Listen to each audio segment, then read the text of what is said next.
ਸਾਡਾ ਆਰਡਰ ਵੀ ਤਿਆਰ ਹੋ ਗਿਆ।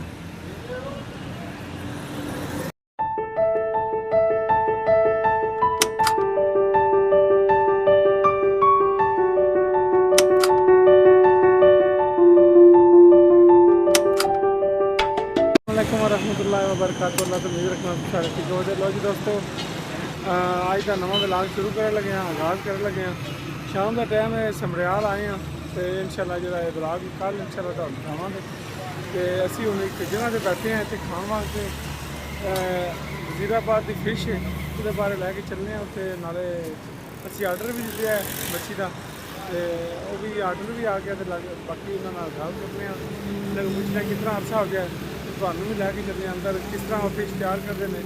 उन्होंने को तरीकाकार भी पूछने, नाले पूछने कितना अरसा हो गया, तो उन्होंने जी मच्छी है वह भी चेक करनी।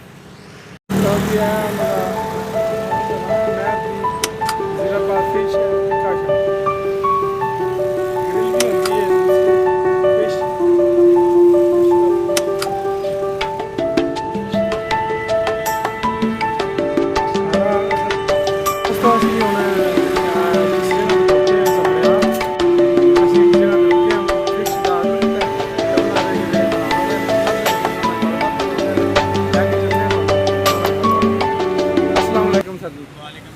क्या हाल है सर जी, ठीक हो? पहला तो अपना इसम शरीफ दसो। अब्दुल रहमान। माशाल्लाह सर जी, सानू अपने कारोबार के बारे की थोड़ी बता दो। मतलब कितना अरसा हो गया तुहानू बनांदे? अच्छा, तो केड़ी चीज़ तुसीं तैयार करते हो जी असी मैं अपने जो फॉलोअर ने मेरे सबसक्राइबर ने उन्होंने दिखा सका, सानू विजिट करवा सकते? मलाई लेग है, मलाई टिक्का है, उसके अलावा मलाई कबाब है, रेशमी कबाब है, chicken tikka, chicken leg piece, grill charga, beef kebab, beef tikka, beef चाम, ग्रिल फिश है।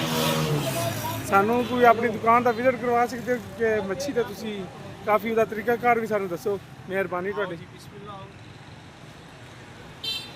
अंदर लैके जा रहे हैं जी। आओ केड़ी फिश अच्छा सर साढ़े को देसी नारियल बाम है। अच्छा ठीक है, उत्ते वाइट पॉपलेट बोनलेस लगी है। अच्छा अच्छा, यह मुश्का है ओरिजिनल। अच्छा अच्छा, यह वाला जो देसी काला रहू है। उस अलावा साढ़े को सोल होती है, झींगा होती है, ट्राउट होती है, और साड़ी मछली टोटल देसी मछली है। असी देसी तेल दे विच तैयार करने हैं, सरसों के आयल दे विच। असी दूसरे आयल या घी दे विच इस्तेमाल नहीं करते। जी मच्छी तुसी ग्रिल करते हो, मतलब कस्टमर आता सानू ग्रिल करके दवो, ਉਹਦੇ ਵਾਸਤੇ ਸਾਨੂੰ ਦਿਖਾ ਸਕਦੇ ਹੋ ਕਿਸੇ ਕੋਈ ਤਰੀਕਾ ਜਿਹੜਾ ਇਸਤੇਮਾਲ ਕਰਦੇ ਹੋ? ਸਾਡੀ ਗ੍ਰਿਲ ਦਾ ਜਿਹੜਾ ਨਾ ਅੱਲਾ ਦੀ ਮਿਹਰਬਾਨੀ ਆਲ ਪਾਕਿਸਤਾਨ ਦੇ ਵਿੱਚ ਲੈਦਾ ਟੇਸਟ ਹੋਏਗਾ, ਸਾਡੇ ਨਾਲ ਦਾ ਟੇਸਟ ਕਿਸੇ ਦਾ ਨਹੀਂ ਹੋਏਗਾ। ਅੱਛਾ ਅੱਛਾ, ਇਹ ਤਿਆਰ ਹੋਣ ਵਾਲੀ ਹੈ ਇਹ ਗ੍ਰਿਲ?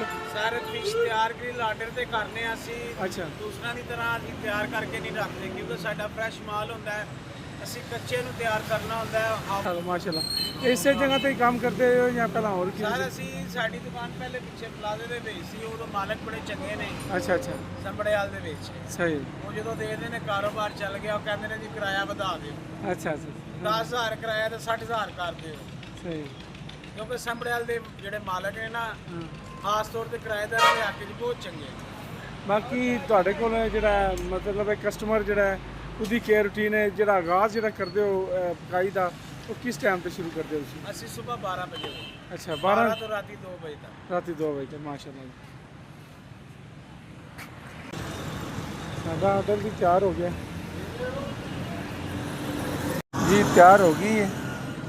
ਖਾ ਲਈਏ ਕਿ ਠੰਡੀ ਨਾ ਹੋ ਜਾਏ, ਬਾਅਦ ਵਿੱਚ ਤੁਹਾਡੇ ਨਾਲ ਗੱਲਬਾਤ ਕਰਵਾਉਂਦੇ ਇਹਨਾਂ ਦੀ ਦੁਬਾਰਾ। ਕੋਈ ਦੋਸਤੋ बड़ा मज़ा, बड़े अच्छे तरीके से बनाई, बड़े अच्छे तरीके से तैयार की। क्या बात है, 7 साल की है जी बच्ची का।